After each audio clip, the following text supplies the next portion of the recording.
Hi, my name is Cece. I like to cook and I like to cook a lot.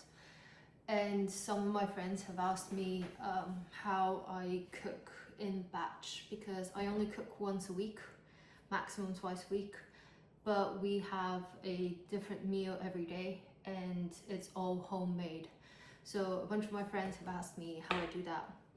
So I've decided to start making videos to show that it is possible to have a different meal every day, but also cook once a week and not have to worry about what we're gonna cook during the week.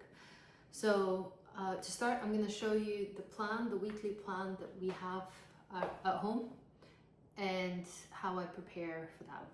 So on Monday, we have chicken and rice. On Tuesday, we have pasta.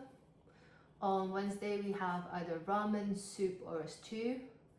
Thursday is chili, curry, or a stew. Friday is pizza.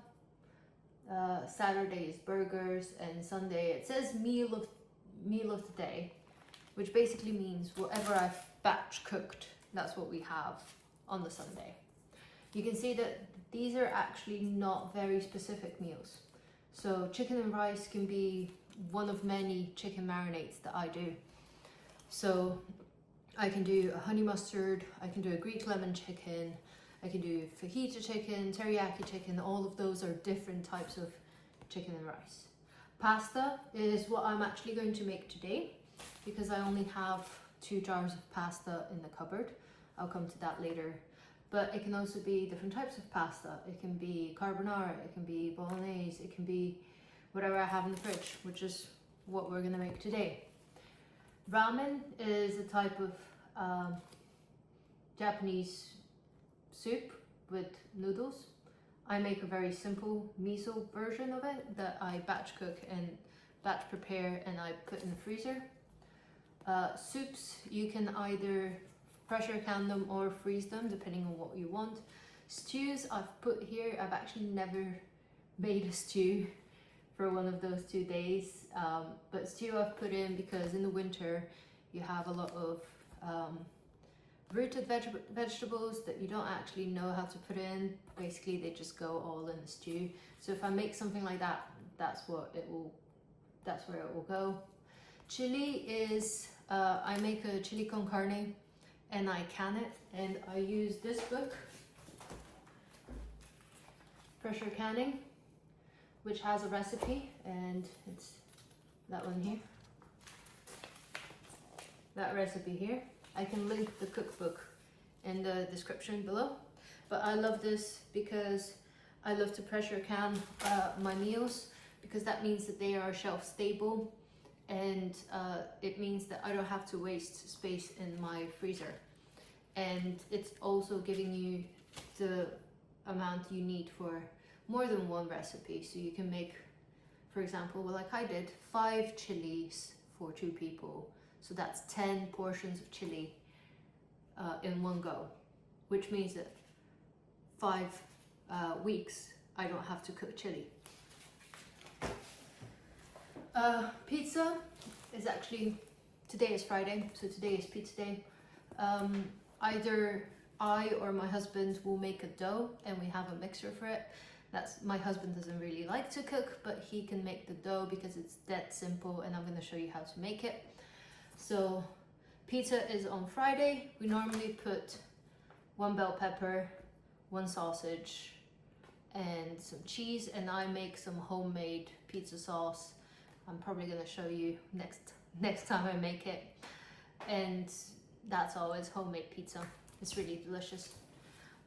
Burgers, that's probably the one thing that we buy the ingredients for. So we buy the pre-made burgers, we buy the pre-made buns, cheese, and we got fries. So that's probably the only one that we buy everything for. Otherwise, everything here is something I make myself.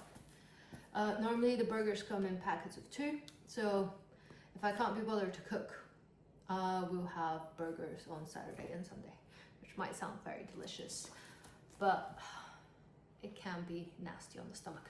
So this is our meal plan, and going forward I would like to cook at least, I normally cook at least one day a week, but because it's been busy at work, I've started cooking less and less and just cooking when I have stocks running low. So this means that when the stocks have run low, I have to replenish them, but also means that I don't have to cook in between. So if I've made all of the preps I need for this meal, I don't actually need to cook, and I've gone through months without needing to cook. This is actually taking care of dinner only. For lunch, I make burritos, and I have a freezer full of burritos. I'm gonna show you now. So this is my freezer, and all of these are burritos. And I use another cookbook for that. It's this one. I'll link it also down below. He's a guy I found on Instagram, and he makes burritos. So this is our favorite recipe. It's the cheeseburger burritos. I'll link to a reel of him making this if you want to check it out. They are delicious. They're relatively easy to make. You don't need a lot of ingredients, but it makes us a lot of burritos. So 2 days ago when I was making burritos, I didn't film that because this is the first video. 2 days ago when I was making burritos, that was 32 burritos. So a double batch of that made 32 burritos. So yeah,